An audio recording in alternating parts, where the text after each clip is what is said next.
अस्सलाम वालेकुम नाजरीन। आज हम आपको सूरह फलक और सूरह नास पढ़ने की फजीलत और फ़र्क के बारे में बताएंगे। तो चलिए वीडियो शुरू करते हैं।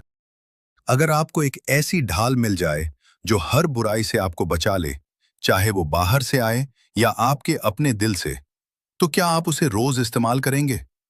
कुरान पाक की आखिरी दो सूरतें, सूरह फलक और सूरह नास, ऐसी ही दो रूहानी ढालें हैं।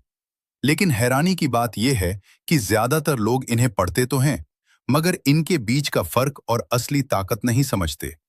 आज हम समझेंगे इन दोनों सूरतों की फजीलत में क्या फर्क है और क्यों इन्हें साथ पढ़ना जरूरी है। सूरह फलक का तारुफ। सूरह फलक कुरान मजीद की 113वीं सूरत है। इसमें 5 आयतें हैं। इस सूरत में इंसान अल्लाह से दुआ करता है कि हर मखलूक की बुराई से बचाए, अंधेरे की बुराई से बचाए, जादू से बचाए, हसद की बुराई से बचाए। सूरह फलक। औज़ु बिल्लाहि मिनश शैतानिर रजीम, बिस्मिल्लाहिर रहमानिर रहीम। कुल औज़ु बिरब्बिल फलक, मिन शर्रि मा खलक, व मिन शर्रि गासिकिन इज़ा वक़ब, व मिन शर्रि नफ़्फ़साति फ़िल उक़द, व मिन शर्रि हासिदिन इज़ा हसद। मतलब, तुम फरमाओ, मैं उसकी पनाह लेता हूँ जो सुबह का पैदा करने वाला है, उसकी सब मखलूक के शर से और अंधेरी रात के शर से जब वो छा जाए, और उन औरतों के शर से जो गिरोह में फूंकती हैं, और हसद वाले के शर से जब वो मुझसे जले। सूरह नास का तारुफ। सूरह नास कुरान मजीद की आखिरी 114वीं सूरत है। इसमें 6 आयतें हैं। ये बहुत छोटी लेकिन बेहद ताकतवर सूरह है, जिसमें इंसान को बुरे ख्याल, गुनाह की तरफ खींचने वाली आवाज, शैतान के वसवसे से बचने की दुआ सिखाई गई है। ये सूरत हमें सिखाती है कि हर बुराई से बचने के लिए सिर्फ अल्लाह ही हमारी पनाह है। सूरह नास। औज़ु बिल्लाहि मिनश शैतानिर रजीम, बिस्मिल्लाहिर रहमानिर रहीम। कुल औज़ु बिरब्बिन नास, मलिकिन नास, इलाहिन नास, मिन शर्रिल वसवासिल खन्नास, अल्लज़ी युवस्विसु फी सुदूरिन नास मिनल जिन्नति वन्नास।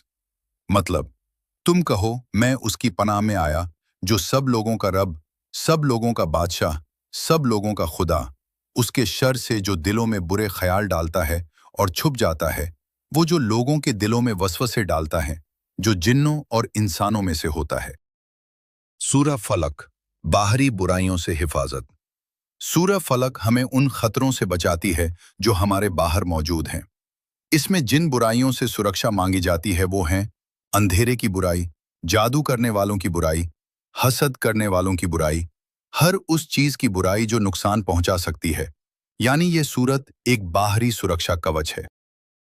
सूरह नास। अंदरूनी बुराइयों से हिफाजत। अब जरा दिल की तरफ आइए। बुरे ख्याल, गुनाह की तरफ खींचने वाली आवाज, शैतान के वसवसे, इन सब से कौन बचाएगा?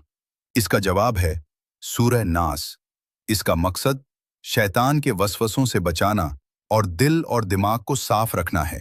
यानी ये सूरत एक अंदरूनी सुरक्षा कवच है। आसान समझ। सूरह फलक बाहरी बुराइयों से हिफाजत की दुआ, सूरह नास अंदरूनी बुराइयों, शैतानी ख्याल से हिफाजत की दुआ। सूरह फलक आपको दुनिया के खतरों से बचाती है और सूरह नास आपको आपके अपने दिल के खतरों से बचाती है। याद रखिए, बाहरी दुश्मन दिख जाता है, लेकिन अंदर का दुश्मन छुपकर वार करता है और ज्यादा खतरनाक होता है। अब सबसे अहम सवाल, क्या दोनों सूरह को साथ में पढ़ना जरूरी है? अगर सूरह फलक इतनी ताकतवर है तो सूरह नास की क्या जरूरत? और अगर सूरह नास इतनी ताकतवर है तो सूरह फलक की जरूरत क्यों? जवाब, क्योंकि इंसान को दो तरफ से खतरा है। बाहर से जैसे लोग, बुरी नजर, जादू, और अंदर से जैसे शैतान, बुरे ख्याल, वसवसों से। नबी सल्लल्लाहु अलैहि वसल्लम की सुन्नत, सोने से पहले तीनों सूरतें, सूरह इखलास, सूरह फलक और सूरह नास 3 बार पढ़ना, हाथों पर दम करना, पूरे शरीर पर हाथ फेरना, सुबह शाम सूरह इखलास, सूरह फलक और सूरह नास सूरतों को पढ़ना। ये अमल एक पूरी रूहानी सुरक्षा बनाता है। आज के दौर में जरूरत। आज हसद बढ़ गई है, बुरी नजर आम हो गई है, शैतानी ख्याल हर जगह हैं इसलिए सिर्फ बाहरी सुरक्षा काफी नहीं, अंदर की सफाई भी जरूरी है। आखिरी बात, अगर आप सिर्फ सूरह फलक पढ़ते हैं तो आप दुनिया से तो बच सकते हैं, लेकिन अगर सूरह नास नहीं पढ़ते तो शायद खुद से नहीं बच पाएंगे। इसलिए आज से दोनों सूरतों को अपनी जिंदगी का हिस्सा बनाइए, सुबह शाम और सोने से पहले जरूर पढ़िए, क्योंकि जिसे अल्लाह खुद अपनी हिफाजत में ले ले, उसे कोई भी नुकसान नहीं पहुंचा सकता। अगर आपको ये वीडियो पसंद आई हो तो लाइक और सब्सक्राइब जरूर करें और नोटिफिकेशन पाने के लिए बेल आइकन दबाना मत भूलें। शुक्रिया।